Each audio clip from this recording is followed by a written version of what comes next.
Can I talk to you for a minute about progress? Can I talk to you about moving differently? Feeling that you've got a new, renewed sense of purpose and focus? Just the reason why I want to talk to you about these things is because these are the things that I have experienced over the last 7-8 months. And I feel like I'm growing, I feel like I'm changing. In fact, I know I'm growing, I know I'm changing. If you were to ask me how, what's different, I'm going to struggle to articulate that. All I know is I am reading different books. I no longer have an opinion on things that I used to have. I'm no longer doing the same things I used to do. I'm interested in different things. I'm asking questions about different things. I am doing things I never thought I would do, like talking to you through a video camera. If you'd have asked me this time last year if I would have come up with an idea like Achibé, I would have said no chance. If you had said I would have set up my own YouTube channel, I would have said no way in hell. But I'm doing all of these things. And for everything that I do differently, it's like a new world just unfolds in front of me. And then I'm finding new opportunities, or people are talking to me about new opportunities. So I read something a couple of days ago that stuck with me, and it was talking about personal growth, and it was talking about the sacrifices that we have to make when we grow and develop. And the saying is, to elevate you have to separate. And I was like, ooh, I like that. To elevate you have to separate. So what have I found I've had to separate from? So I've had to separate myself from the limiting beliefs that I've had about myself. So the things I thought I couldn't or couldn't do. So Shireen, you can't start a new job and have an idea to create something and still find the time to do all of those things, and still go and do CrossFit, and still look after your daughter, and still be present for your boyfriend. You can't do all those things, so something's got to give. That's my old beliefs. Shireen, you're not confident enough to be in front of a video camera. You don't look right. You're a little bit too heavy. You don't look like somebody who would have a YouTube channel. That's my old beliefs. My thought patterns have changed. How I respond to situations has changed. How I react to situations has changed. The things that I'm willing to accept has changed. Now I can tell you it's different. I still will struggle, even though I've said all of those things, I still would struggle to articulate the how.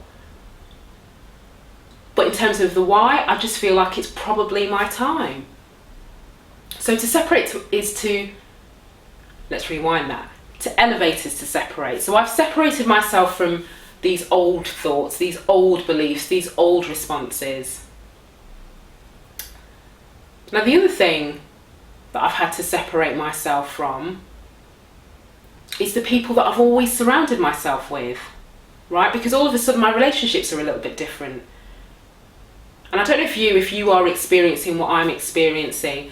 You start to look at people differently, not from a view of you're no longer important, I don't need you.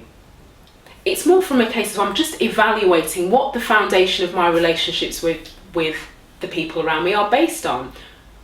So for example, is it based on the fact that we are related by blood? Is it based on the fact that we've known each other since we were 2 years old? Is it based on the fact that I feel a sense of obligation because you were there for me when I was on my knees? None of these reasons are bad reasons. But I've just found myself looking at people differently, looking at relationships differently. Now to elevate is to separate. So as well as my beliefs, my thoughts, my views on things, I've had to leave behind. I know that some relationships with the people I've surrounded myself has changed. I know I now look to a different set of people to help me. I now seek counsel from people who I've known for a long time, but we've never really had conversations about growth, development, what I'm pushing myself to do. But all of a sudden I find myself ringing them and going, what do you think about this? Now for a long time I struggled a little bit with guilt. Because there was a part of me that says, well, if they've always been in my life, then they should always be in my life. You know, if they were there for me when I was on my knees, then, you know, I have an obligation to take them with me.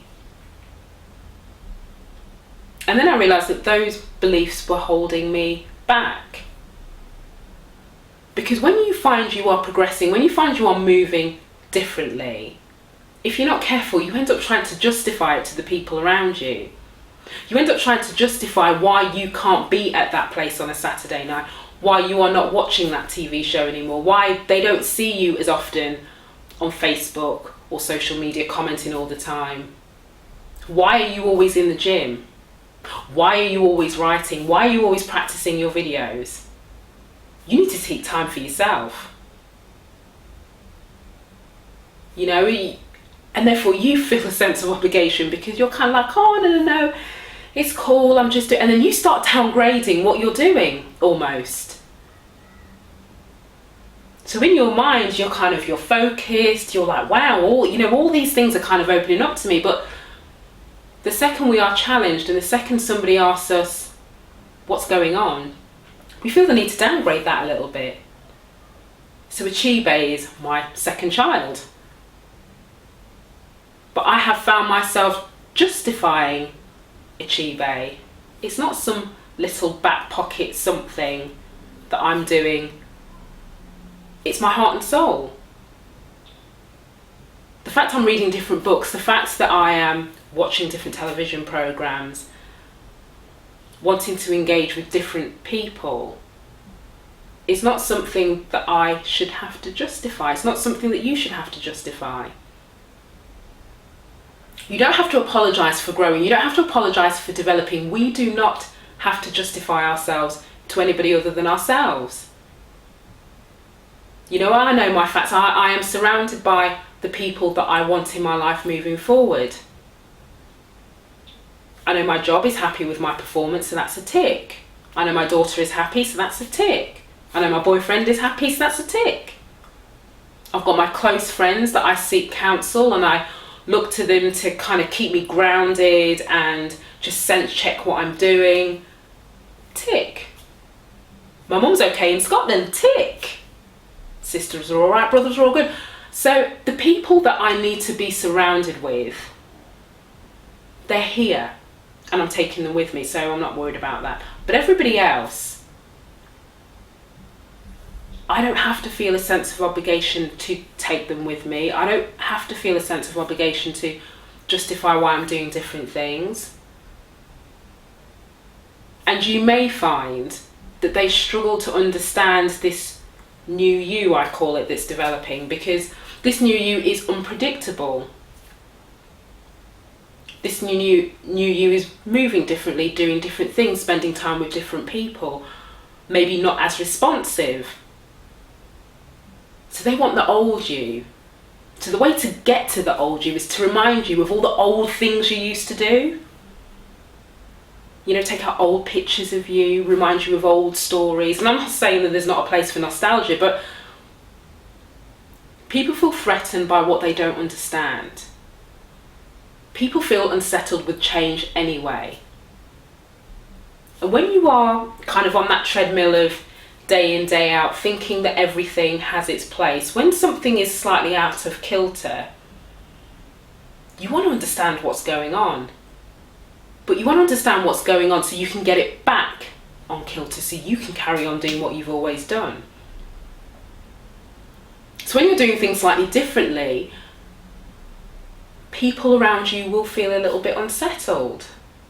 The tone of voice might change in conversations. Maybe they stop asking you to go to certain places with them anymore. Maybe you get some comments to say, well, I know you're too busy because you're always in the gym, or I know you can't eat at this place because you've got a certain diet you have to follow, or that's not me, by the way, I'm just using that as an example. So people struggle with things that they don't understand. And so when presented with this, as I said, we then can fall into the trap of feeling like we need to justify, we need to explain, and in some cases we actually need to apologise. So I am saying to grow and to keep on challenging your thinking, To elevate is to separate, and that's okay. Just be prepared for it. Just be prepared for it. And I'm sharing this with you because all these things, all these thoughts, these feelings are things that I have felt, I have experienced, I am still experiencing, I am still feeling. So I just wonder if anybody else is experiencing those same things, point one. And point two, if you are, then know that you're not on your own. Because it is a bit unsettling. It's unsettling for us, but you know what? I am enjoying it. I am enjoying it, and I'm excited to see where I end up. So to elevate is to separate. Leave your old thoughts, responses, habits, rituals behind. Kind of shake it off. Shake all of that off. And then just stay focused. You don't have to justify yourself. Surround yourself with the people who understand where you're going. They may not know the detail or get the detail, but they understand and are supportive. And you will know the people who aren't. I don't need to tell you that. You already know. Probably as I'm talking, they're already coming into your head as I'm talking to you, right? So you know what you need to do with that. But don't be surrounded by people from a sense of obligation, because it's not fair to you, and actually it's not fair to them. And it's not about kicking them to the curb. It's just about saying your relationship is probably going to change. So these are all the sacrifices that we have to make when we are growing, when we are elevating, when we are doing things differently, when we are focused on what we're going after. So when people talk about the sacrifices, in my head, this is kind of the sacrifices that they talk about, but they are worthy sacrifices if we really are to grow. That's it.